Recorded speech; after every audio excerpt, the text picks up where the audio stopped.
She was my greatest love, Quinley.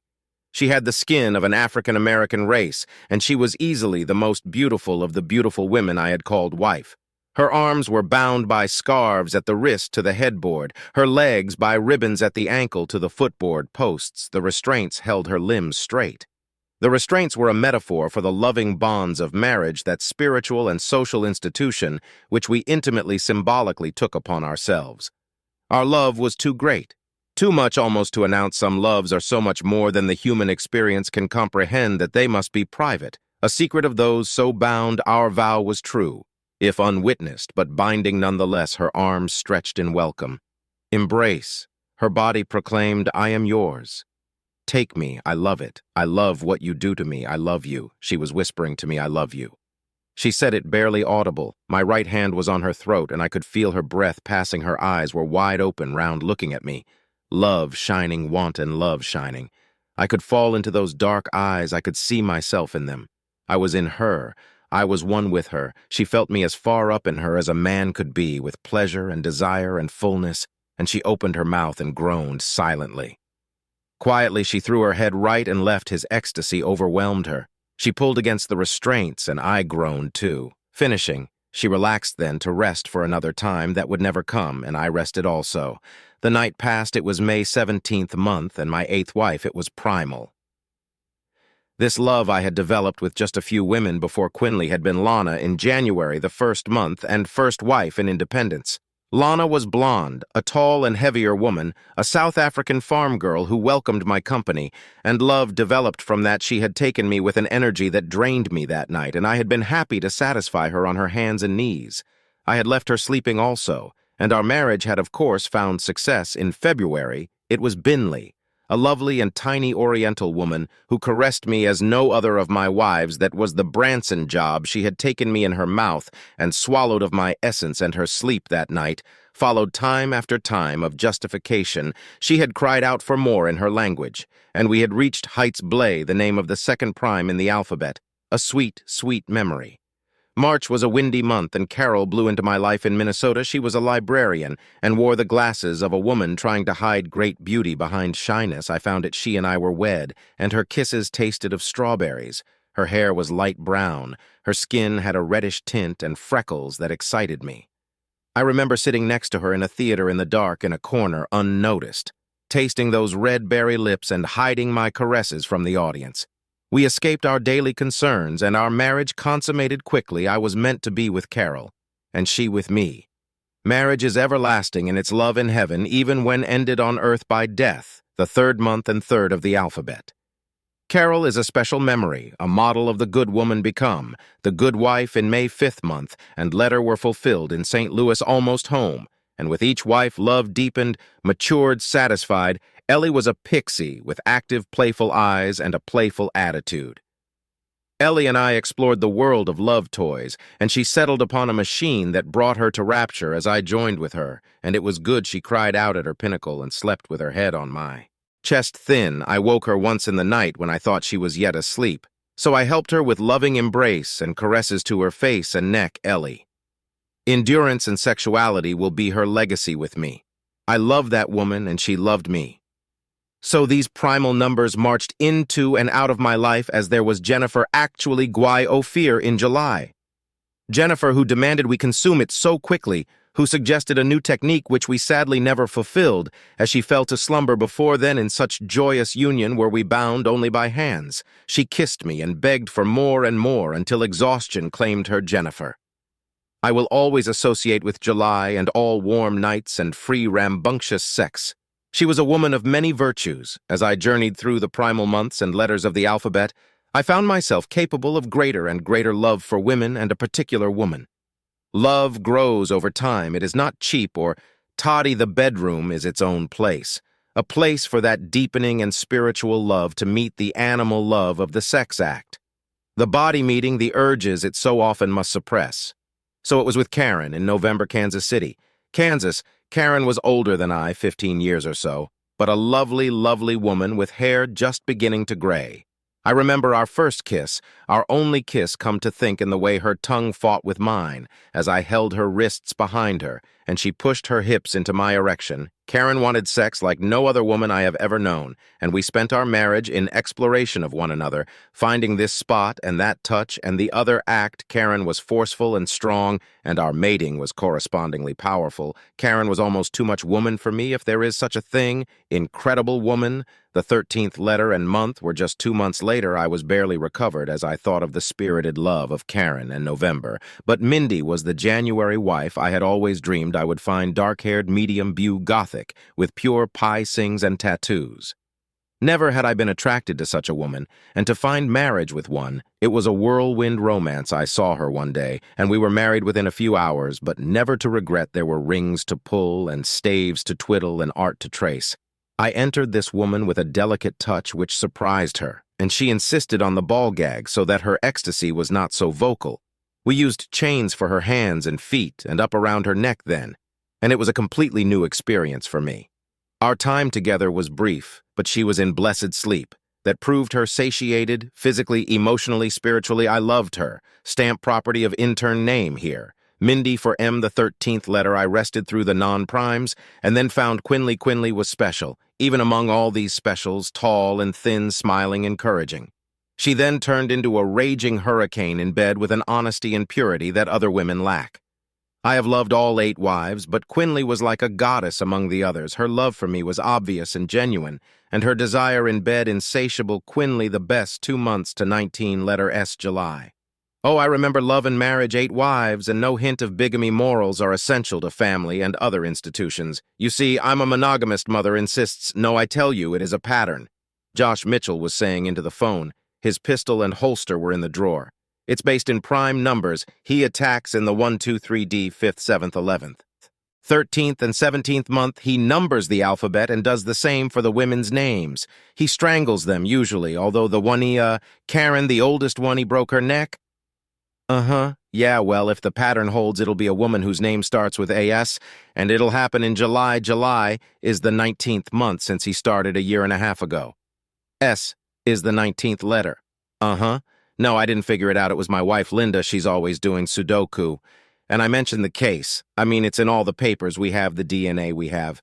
Emo, we have no idea who it is. No one in the database, no prints to match them to the guy just started killing women and hasn't let up. Oh, one bit of good news. The prime numbers become farther between as we get higher. Okay, I'll get back. He hung up. Mitchell hated sex offenders, he hated murderers, he hated thieves, he hated prostitutes, he hated drug dealers. Most cops came to see the world in black and white. You stole, or you did not. You murdered, or you did not. You dealt, or you did not. The world was black and white because it was a long-learned conviction. But he was sure, except for his wife, Linda. Now she was a special woman. Probably the only woman on this side of the Mississippi who could have married him since he could see the miss from his bedroom window. There were a number of women around who might have loved him had he had an interest in girls from Illinois, but he didn't. When you're married to Linda Mitchell, you don't need another woman. Linda was more than enough for him, or the 6th Fleet had they been near and she been interested, which she definitely was not. Linda had it good with him. He took care of her, and she took care of Josh, but he did not trust her women. Like Linda got hit on, flirted with, noticed, but she was his. And his only. He was sure Linda Mitchell at that moment was in a motel just across that same Mississippi, actually within sight of her bedroom window, had anyone had binoculars to check out houses across the river. Her legs were spread as wide as she could spread them, while her faux love Paul Pino pounded his stiffly impressive member into her as hard as he could. Linda was getting drilled, and she liked Pino to do it because he was not a cop. Not stupid, not married, and not interested in her as a human being. She wanted to have sex, and that cop she was married to was making the world safe by fighting crime. So she called Paul and said, "You want to do it?" And of course he did so. They were doing it. It happened about once a month. Pino didn't even have her number, but he had her. So she called when she wanted some. It averaged out one this month. None that to the next. She felt a little guilt, but really she just thought she ought to feel guilt. So that might be what guilt felt like. You know, this was the 7th time by her. Reckoning she'd probably stow calling him once her husband got promoted, but so far it hadn't happened, and he'd been saying it would be soon for 5 years now. He just wasn't all that smart, she figured. "Oh, Paul, do it. I love it." she said almost monotone, and he heard only, "You are the best ever," but he aimed to please, and those two widely spread legs of hers were long and smooth, and the likes of which rarely comes a man's way, of course. That piece was rapidly losing its mystery as word slowly got around that it was available if only you had whatever Paul Pino had, and that had included luck. Linda was a fine-looking lady, as a matter of fact, in this factory town now, 1.5 factory town due to closures. Linda was as beautiful got, maybe world-class, with a little makeup to hide that sunspot on her cheek, that same sunspot Josh thought was endearing, and wished she would not cover up. A few of the guys at the DA's office knew Pino was doing her, and even knew she was a police detective's wife. But instead of giving him up or telling the idiot they just wished it were them instead of him, well, except for Joseph Martin, who didn't give anyone up for tawdry affairs on principled grounds like anyone really believed in those anymore. He would only give someone up if it affected the job which he still considered a profession. This day he was filling in for one Paul Perino, who was unavoidably detained, snatching that desirable love from Linda Martin, was going before a judge for some crack case he knew nothing about until a half hour ago now it affected the job. Finally, Paul pounded Linda into tedium and himself into a climax, and what counted for lovemaking to some people ended in room 105 at the Elegant Rooms Motel, ended with Paul in a sweat and Linda thinking, "I've become dang now, his juice is going to seep out of me for an hour. His perspiration is all over me. I'm moist of him. Yuck." She knew she should like this more. Something was wrong, she felt it, but she physically shook her head to clear it, and yet it lingered. Her husband was the issue. Josh was adult, but he took care of her. Yet illicit sex felt good at the time, just like vodka feels good at the time, and she just hid the dank with a lot of Kleenexes in her panties. It had felt good at the time. She was trying to convince herself that it was worth it. It was fun. There was nothing wrong. She was not cheap, not bad, and it was no problem with Josh. She dressed as Pino rolled out of bed and found his underwear. Paul got a call in to see his boss, an important guy, not the inflated importance Pino feigned to Linda Mitchell, but a guy who made the decisions, who said yes we will or no we won't, instead of just suggesting courses of action like Pino did when he wasn't screwing around. Pino did not realize his boss had figured out where he was, who she was, and what they were doing. He dressed happy he'd substituted Linda Mitchell for some crack CT appearance, and hurried to see his boss, as Pino pulled up his zipper at the police station. Josh Mitchell got a call to come see the captain, who was about 5 feet away in another room. Josh was there before the captain put down the phone. "Josh, I just got a call from the DE about your wife." "Yeah, she's a special woman, prettiest gal in 2 counties. Josh smiled proudly. "She's a junior." Josh felt like he'd been hit by a truck. The captain did not mince words, did not make things up, and did not play games with his men. Mitchell just stared at him for some seconds and then felt his legs go wobbly. He sat down. "Sorry, sir. I had to sit, no problem. Who is he?" Says some junior named Paul Perino. He thinks they get together about once or twice a month. Pino's on the way out, partly because of this and partly because he's become somewhat arrogant and open about the affair, and no one can stand him over there. Says the guy's avoiding work, disappears a lot. Might have another lay, too. Mitchell wondered what he should do. "You can't hurt her," the captain said, anticipating Josh's thoughts.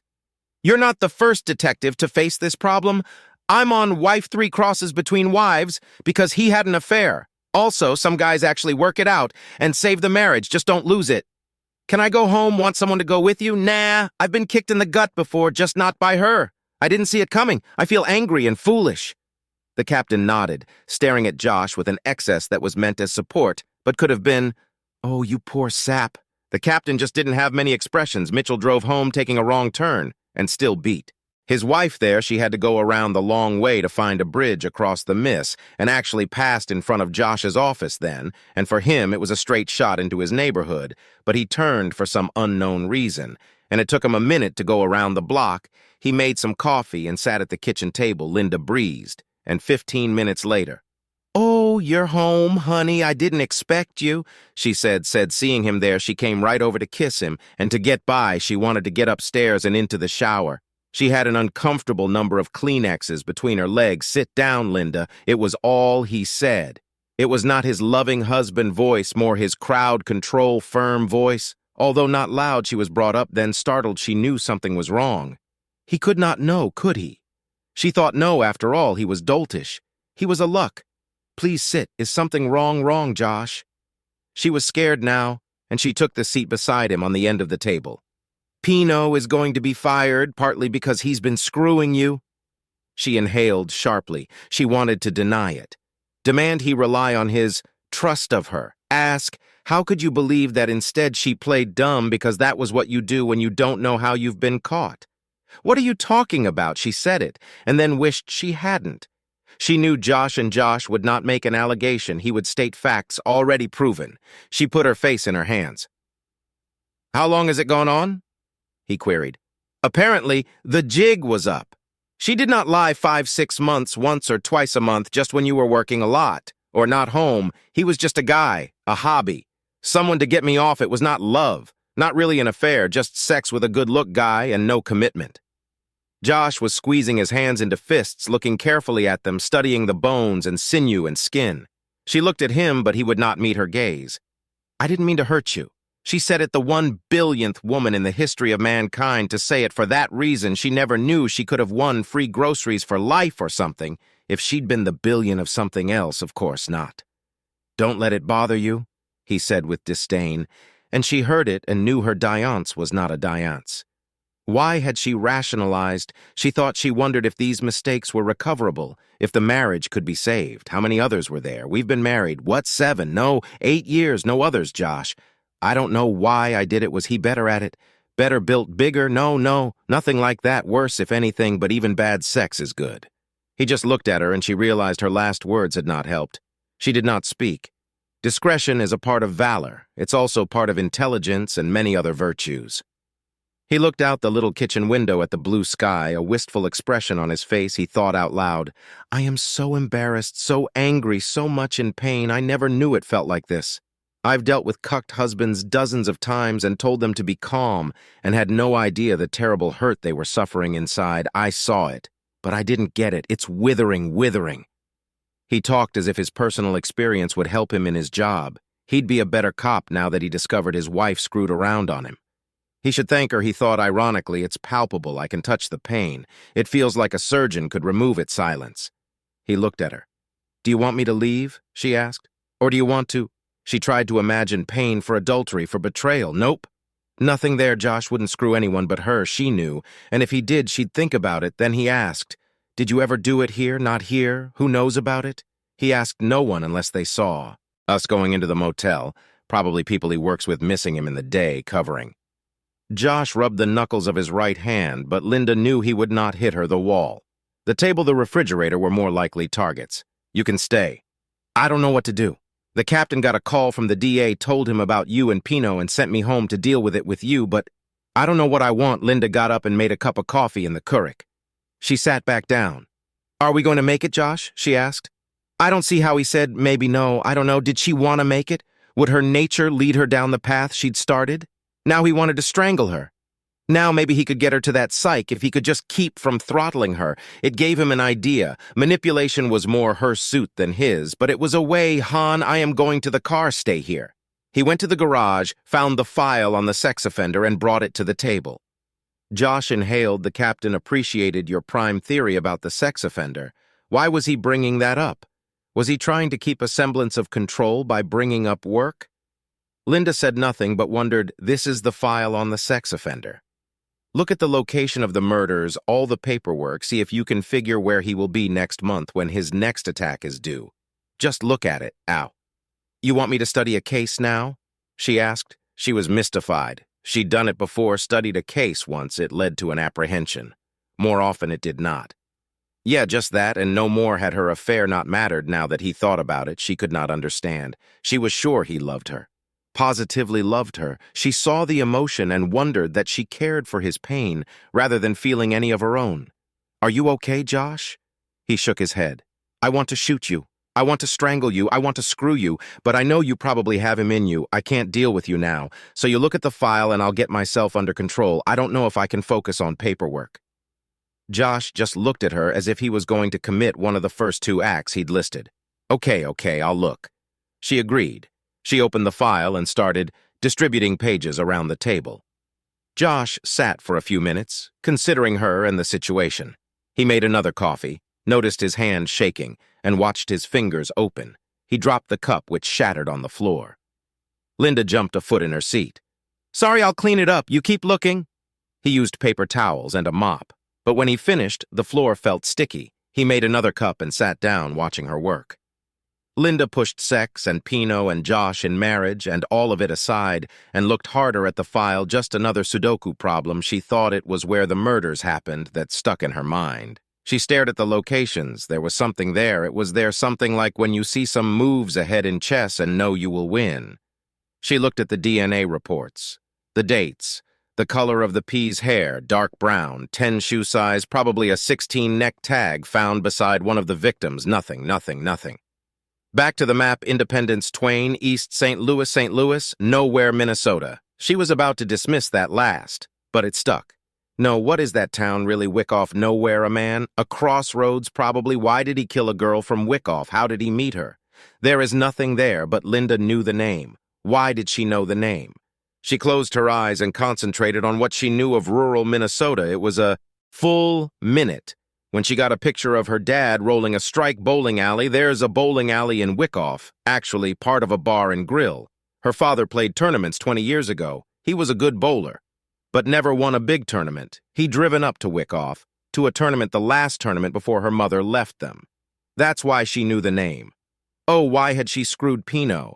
He looked good, and he had no moral thing against screwing, that was sure.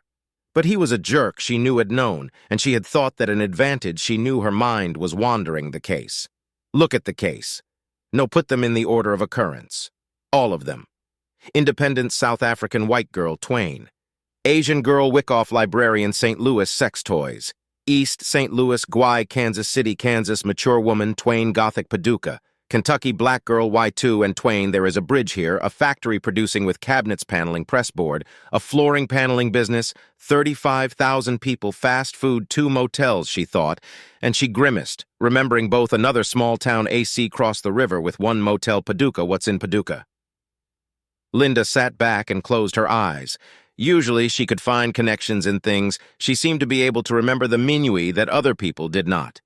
She'd forget the army base outside of town, but remember that they had 24 traffic lights, forget the hospital, and remember the founder history. For some reason, she hooked things into memory better than other people, and worse.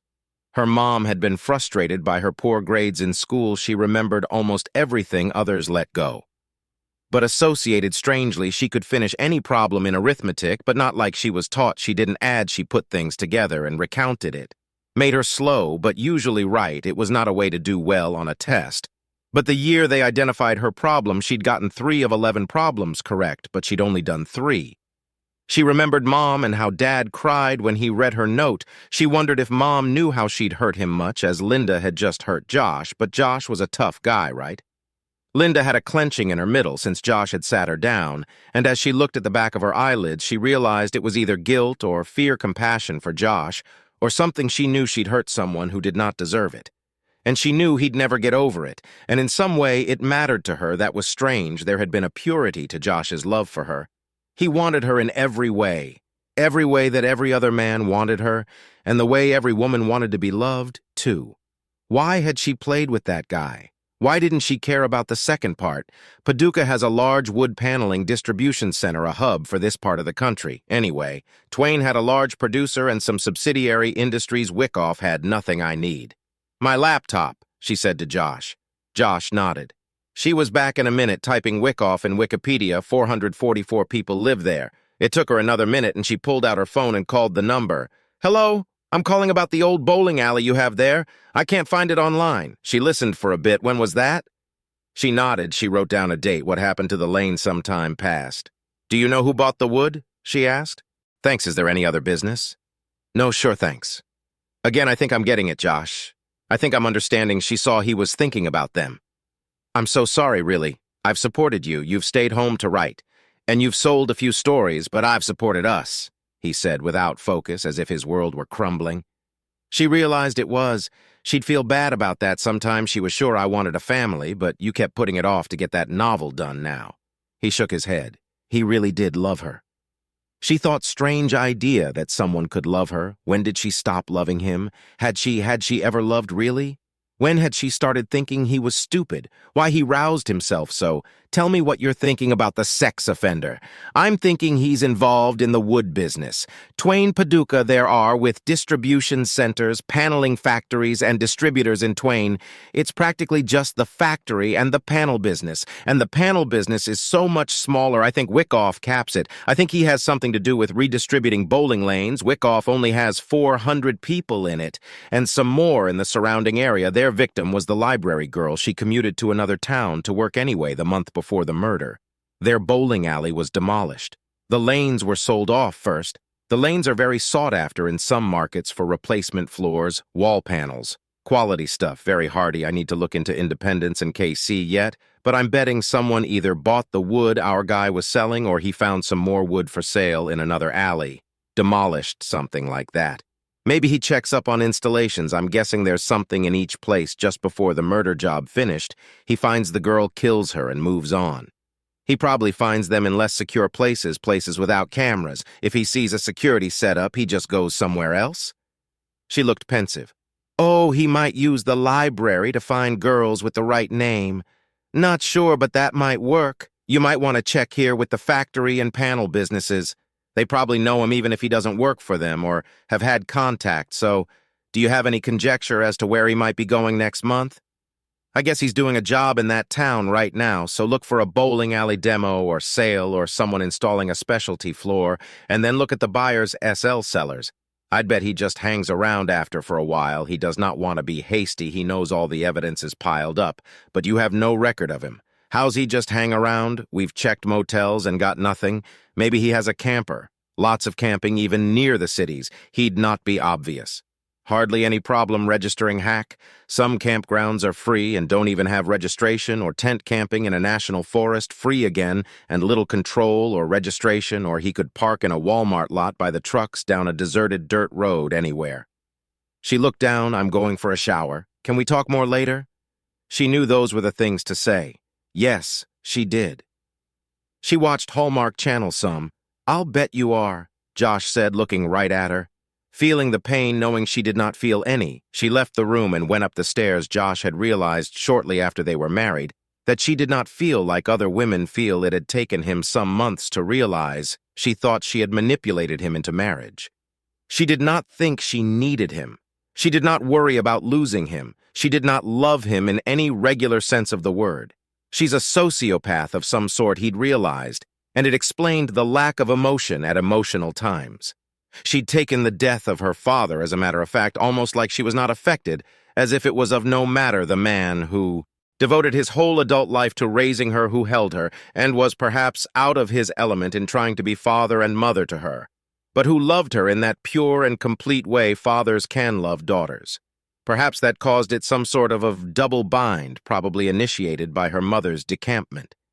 He remembered her strange emotional distance. Another time she called him once 2 years ago and said she was driving to the hospital. She was having a miscarriage. The child he'd wanted more than anything that they delayed for years lost. He arrived in her room before the operation, and she was sitting in bed reading a magazine. She was upset at the cramping, but nothing else seemed on her mind. Josh had kissed her, but that she was lighthearted. Even asked if he'd like to try a recipe listed on one page sometime they could try for a baby again someday, but she'd get back on the pill when the doctor said this was enough for now. He remembered her another time being fascinated watching a linebacker break his leg on TV. It had made Josh sick to his stomach, but she ran it back and forth a dozen times in slow motion. He wondered why she married him. Did he remind her of Dad? Did it seem an easy way to get support while writing her novel? Could a sociopath produce a novel with understanding of normal emotions? Did honesty mean anything to her? Could she be faithful? Did he want to have children with someone who could not love in the normal sense? Is there principle in her morality? Her personality was focused. It was as if she'd seen how you should act, how you should feel in any situation, and then she acted that way. She was ingenuous. In many ways, it explained her willingness to spend nearly a decade working on a book he'd never seen. Accepting his support as her due, she did not seem concerned about Pino now at all, and her concern for Josh was minimal, as if she were going through the motions, because she knew how she ought to feel. Perhaps she feared losing Josh's support, which might mean she'd have to work. He knew she didn't love the other guy, or any guy he knew it would not go away. He had wanted her to see a psychologist for years, but he did not know how to get her to go now. He would give her an ultimatum, psychologist, psychiatrist, or divorce tomorrow. Perhaps it would not matter. In any case, he saw his marriage as a train wreck, and the first car had just jumped the track. He slept in the spare room, the one he planned on fixing up for a child. Someday, he contacted Twain with Building Products, the major employer in the town since the airplane factory shut its doors. He spoke with several of the marketing and production managers. 3 of them identified the same person when he mentioned bowling lanes. The man was an independent supplier to home builders and rehabbers, buying bowling lanes, hiring people to carefully take one up and deliver it to the buyers. Some people loved that wood for their homes, and he had created a niche for himself. His name was Michael Juvenile, and he was not on any fingerprint database, DNA database, or any other Josh could find, but they had a description nondescript speaking about 510 slightly thin wire-rim glasses, dark brown hair parted on his right dark eyes, right-handed, which they knew from the murders wore black gym shoes and casual clothes, often a sport coat without a tie, short-sleeve button-down shirts. In summer, one guy thought he drove a Mustang, another thought he drove a Dodge Charger. He checked the databases, and he had a car license plate in Missouri, a home address south of St. Louis, and a Mustang. He checked the home address and saw it on Google. He next called the county engineers of the counties in which the murders had occurred. Home building, remodeling, and bowling alley demolition all required permits. He found a bowling alley that was being torn down in a week, not in one of those counties, but in one across the river from Twain in Illinois. He contacted the sheriff of Pitt County to get his opinion. "Sheriff Jones, I'm Josh Mitchell, a detective over here in Twain.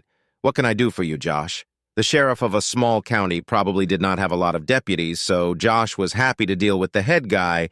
"I'm working on the serial sexual assault and murderer. I have a conjecture. Yeah, a lead. We haven't had an incident over here, but are you projecting? I have no proof, no solid evidence, but you have a bowling alley coming down in a week or 2. "Yeah, you think it's connected?" the sheriff asked. "Yeah, I have a consultant who thinks the guy might be involved in buying and selling used flooring from bowling alleys. I have a name, a guy named Michael Juvenile, who might be buying the flooring over there. I'd like to come over and see if he's around. He's not in any of the usual databases. I can't even find an address nearby. Mike Juvenile, never heard of him. Why don't you come over and we'll run up there? It's out of town at a little crossroads. I don't think they've started on it yet. Permits just went out. I'll be there first thing in the morning." "Hey, Josh, the consultant is your wife." "Huh, busted. It's not that unusual for a wife to give her detective husband advice. Yeah, she's good at getting over roadblocks. Bring her along if you'd like." "Not sure that's a good idea." Josh said, "Up to you." Josh headed home and found Linda at her computer at the kitchen table, writing away. He wondered if she really was trying to write a novel.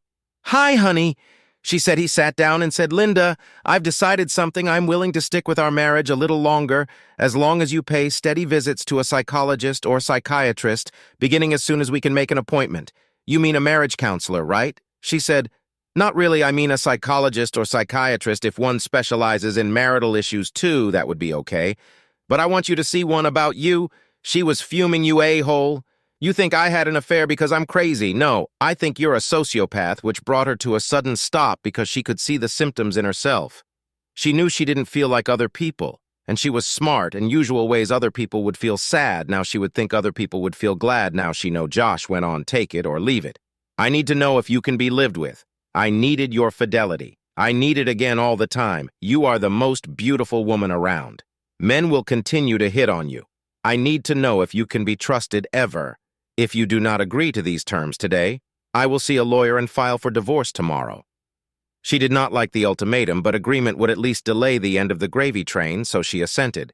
I gave her a list of 5 psychiatrists. She looked them up on the internet and chose a woman. Josh called immediately and made the appointment for 2 days from then for both of them in the morning.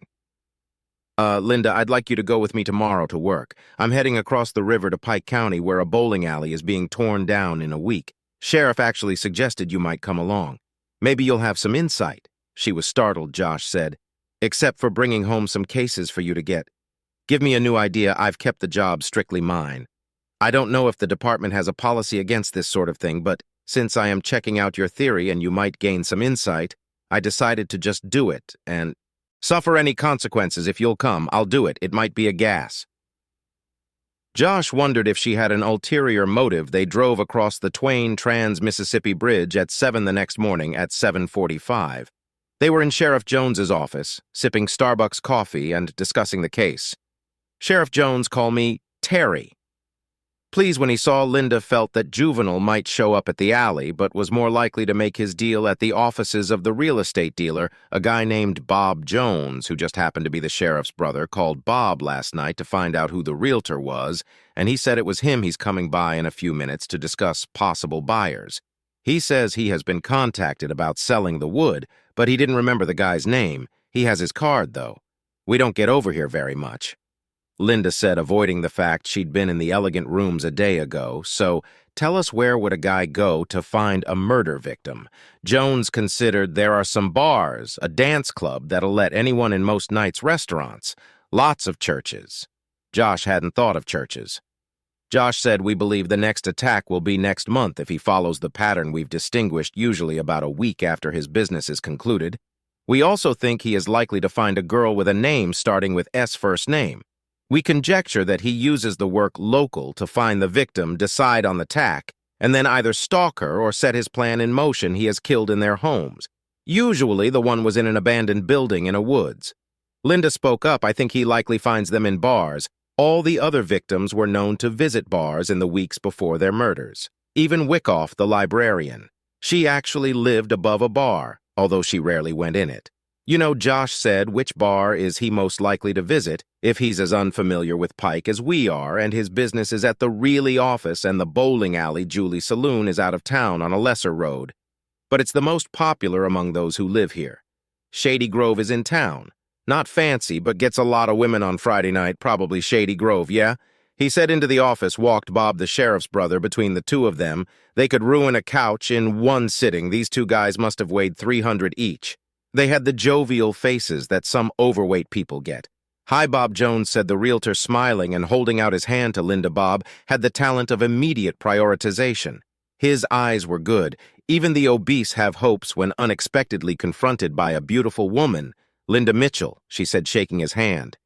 Josh Mitchell. Josh said they shook also. Eventually, once Bob let go of Linda, so you were interested in someone interested in buying the lanes. He said, yeah, just playing a hunch probably means nothing. I said it's usually best to deprecate to avoid getting hopes up or spooking the perk. That's police type. Talk, some guy came by when I was out of the office, said he'd have the lanes removed. He'd purchased them direct from the owners a few days ago. He left his card with a note he'd have the lanes out by Friday. Bob Jones said owner said he made a good deal on the lanes. He didn't know if Juvenile would be around. He said he'd hired a company to get the lanes out. Has anyone touched the card? Josh asked. There was a chance we could lift a print, actually. Yes, my secretary and I have it here. He said he pulled it out of a folder. Sheriff Jones grabbed a small evidence bag and told his brother to drop it in. I didn't think we'd get much off that card, but maybe that's serious. Bob asked. Yeah, the most, Josh replied. So the group ended up out at the bowling alley. Bob had a key and they went in. Everything had been sold that was not part of the building. The floors usually had to wait when money was up in the air. It was a fairly small, dark building that smelled of old cigarettes and beer. Furniture was all gone, sold or trashed. The machines had been sold too. Although who would want such out-of-date equipment? Josh and the sheriff looked around for a while. Linda talked to Bob in that charming way she had. The lanes looked like decent flooring and paneling. They went to Bob's office, then hoping the guy would come by. Linda talked to Josh when Bob had to leave the room. His secretary was out sick, so he had to handle a lot of mundane tasks. Why don't I get dressed appropriately and spend some time at the Shady Grove tonight? Maybe the guy will be trolling. I'll use my middle and maiden name. You can keep an eye on me. Her middle name is Susan Maiden Shaughnessy. Yeah, another beautiful Mick. Josh thought about that. He knew the captain might criticize him for it, but it would be outside his jurisdiction, and she would be in little danger with Josh near it, and he liked it. Maybe the guy would pick her up. The odds were greatly against it, but they did not have a better plan at hand. So at 4, they popped out, stopped in to see the sheriff, and let him know the little undercover action at the Grove, and Linda dressed for the night. She wore tight jeans and a tight, sexy top that clung to her. She wore a BR of the other girls had been without when last seen. Josh programmed an emergency button into her cell phone and checked the GPS app just in case under no circumstances are you to leave the building with him. Do you get it? Do not leave with him. Do not get in a car. Make a stand right there. As soon as we get his DNA and her prints, we have enough. You leave alone. I'll watch him another minute to be sure he doesn't follow, and then I'll be out. Meet at the car. He is probably just going to be casing the joint, trying to find its name. He may not come over if he finds your name. Do not leave with him, and once he identifies you as Sue, he may not even bother meeting you. He could follow to see where you go or live. Linda was laughing. I understand. I get it. I won't leave with him. Josh spoke to the barkeep about what they were doing. He agreed to help, but nothing happened that night. Linda sat on a stool and fended off suitors. Finally, it was 11:40, and they called it quits. Josh and Linda's first appointment with Dr. Carly Ray turned into a marathon session for Linda. For the first hour Josh was there, she asked why they were seeking counseling. Josh said he had threatened divorce if Linda did not seek help. During the hour, Josh explained the affair, Linda's unusual characteristics, and gave examples. Linda said he thinks I'm a sociopath. After an hour, the doctor asked him to leave and said that she wanted to talk with Linda a bit longer. 2.5 hours later, she called him in. Dr. Ray, Linda has agreed that I may tell you everything that we talked about in this session. I may tell you my conclusions and ideas as to her personality and character and her mental health. I am a psychiatrist. That means I may prescribe medicine to help with her treatment. She looked directly at Josh. Linda was looking down. In my opinion, your wife is not a sociopath. Her condition has a lengthy name, which comes down to this.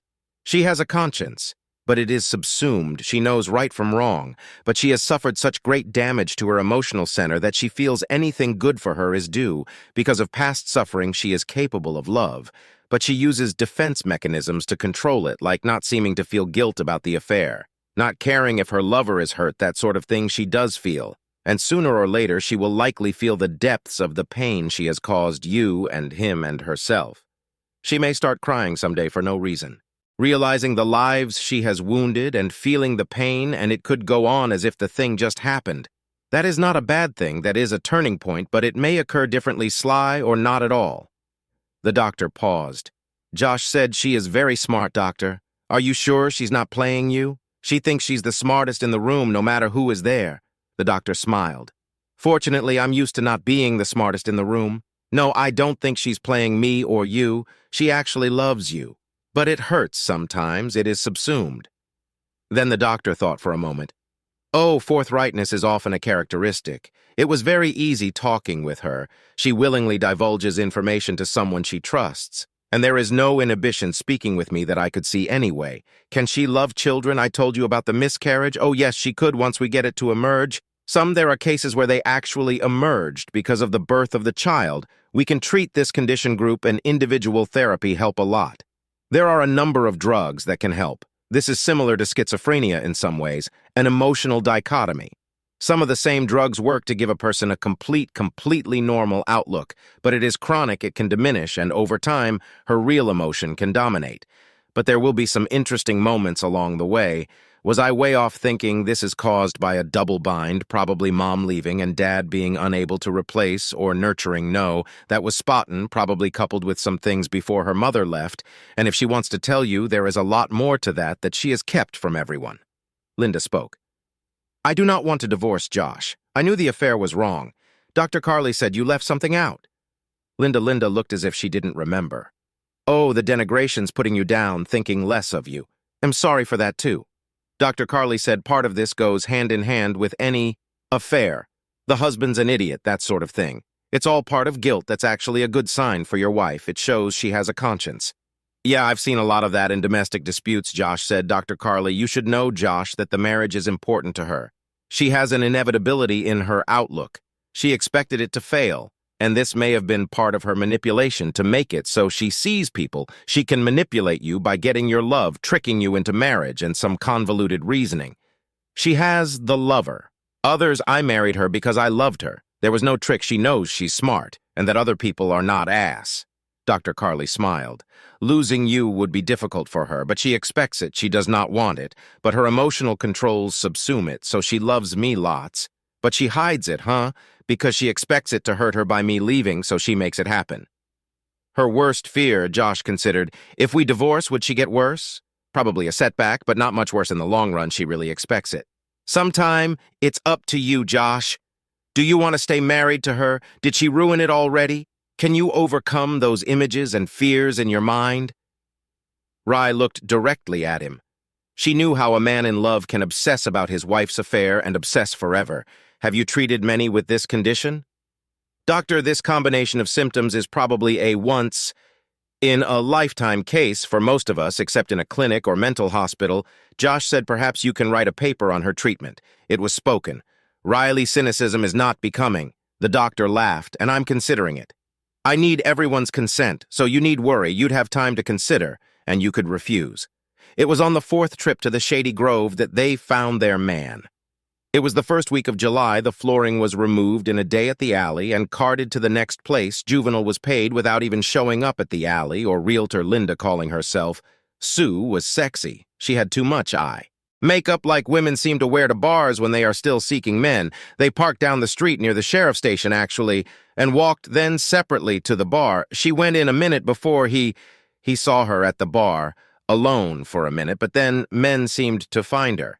This bartender was unknown to them, so he went to the guy and asked to see him in private. Josh told him he was a cop, and they went into the back for a minute. He explained what he wanted, how he would signal, and he agreed. Josh went back out, saw Linda, and looked back at the bartender, who nodded. Then Josh went to a booth. There was a crowd at 720, but not every booth or table was occupied. Linda had company, and a Virgin Mary Josh had told her not to drink if she could help it. The first guy to come up was not their man. He was blond, very tall, and probably married or recently divorced. His ring finger had no ring, but a white band of skin around it. She talked to him a minute, and then probably insulted him. He looked at her as if shocked, and went away. She did this another 2 or 3 times when the suspect arrived, right height glasses, right side part in his brown hair. He was wearing a sport coat and an open-collar shirt. Josh couldn't tell if he had on black gym shoes. He did not sit next to Linda, nor did he approach. He sat 2 stools away. He did order a drink, and he sipped at it for about 20 minutes, while watching the ball game on the big screen behind the bar and watching Linda whenever someone went by to hit on her. I was 20 feet away, and my pistol was accessible if needed.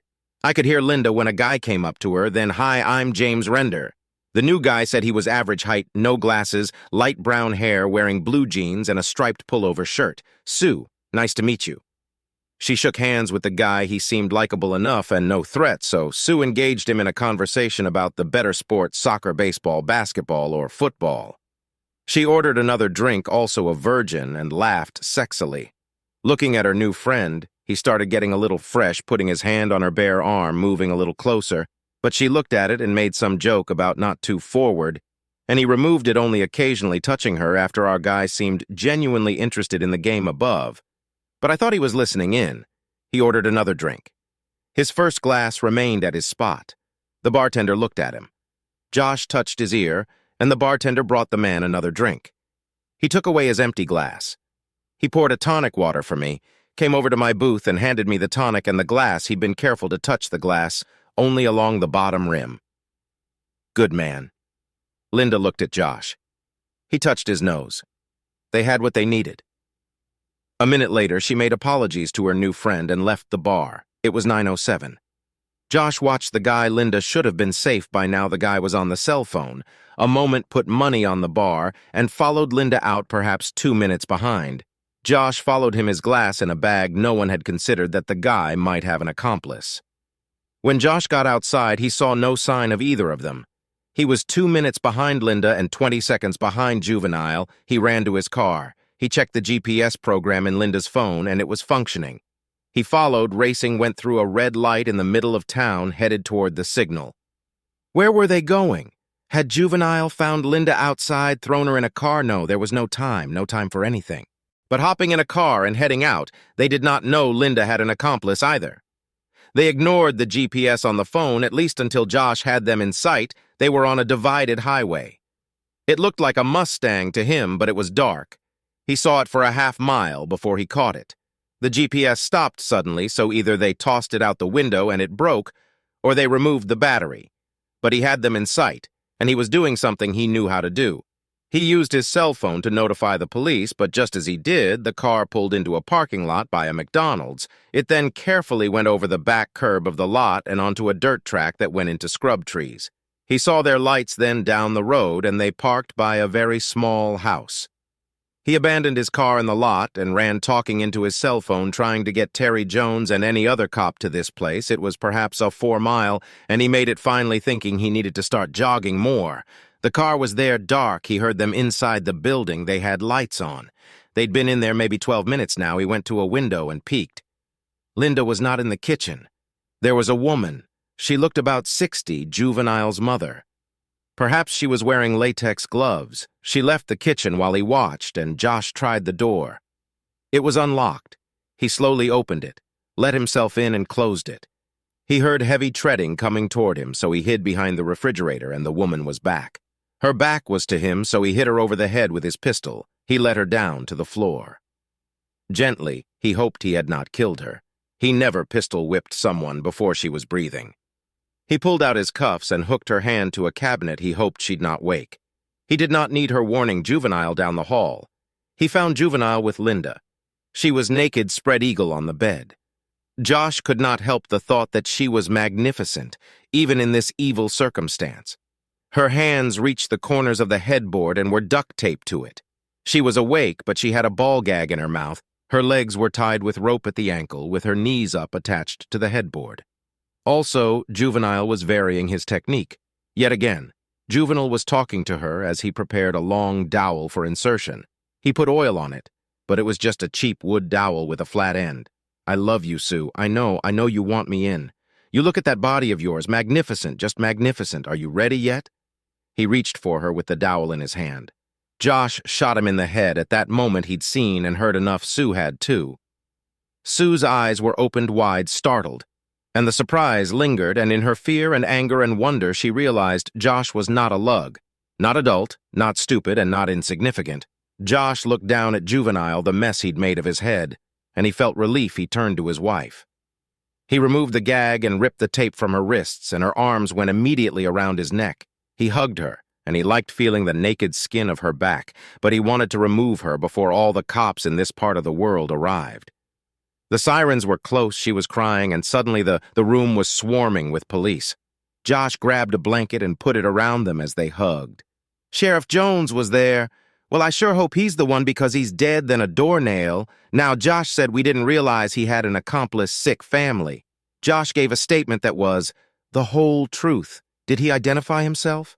He did not have time. Did he ask the perpetrator to surrender? No time for that. Why did you fire? He was about to put a wowel up my wife a week later. The prosecutor looked at everything, including the 8 sexual offense and murders and positive DNA tests from the deceased, and put it before a group of citizens. The grand jury decided no bill. The prosecutor smiled. Sometimes justice was just... They indicted the mother on several counts of conspiracy to commit murder, kidnapping, aiding and abetting, and she eventually was sent away for 20, but her son was her life, and after his death she was almost catatonic. Some people shouldn't be moms. They were home all the nights until the grand jury decision, and happy not to be anywhere others might show up. Josh was still considering divorce, but how do you divorce a woman with... God only understands personality disorder. Over the next week, sitting before the TV became their evening routine. They would sit together and discuss her most recent sessions with Dr. Carley, or his joining her for a session with the doc, or whether she thought her meds were effective, or a case at his work, or news, or politics. They cuddled again like in their days of dating. So it was for some time cuddling, remembering, but for Josh it would never go away. How whole was she? Sometimes when things go really bad, you should call time out. He had images in his mind that were troubling, upsetting sleep and causing irresolution. He was hesitant to initiate sex after her experience and all they had been through. So she did it one night some weeks after the incident. They sat on the couch and made out like teenagers. He eventually stood and lifted her shirt, pulling it off then, and she removed her bra. Linda was stunning naked. They kissed, and they finally made love after a mutual climax. They rested a minute. They were silent for a bit. They cuddled on the sofa. They felt like newlyweds. Josh thought she was different with the therapy. The drugs, she seemed realer, in tune with the world. She was rounded. She'd gotten upset at the sad ending of a movie, something he'd never seen. She'd shown him a novel. Let him read some 200 pages and more to come. She'd set a deadline for finishing it. Success seemed to matter to her. The doctor said she might write that paper on Linda and her treatment, which Linda was considering. We need to talk about the future sitting naked on the couch. She leaned into him, her hand seeking his, needing it, as they talked quietly. Do we have one, she asked, in the past? She'd have said such a thing in a monotone, protecting herself. This time she said it with a hopeful inflection. Could he forgive? Forgetting was out of the question. He had called an attorney. Papers were waiting if he wanted to start the process. Josh just said, I got a call from a detective in Branson. He'd like us to look into a case down there. She looked at his eyes, feeling him relaxed with her. Sometimes marriage is not perfect. Sometimes it is a risk, no, he thought as he kissed her. It's always a risk and it's never perfect.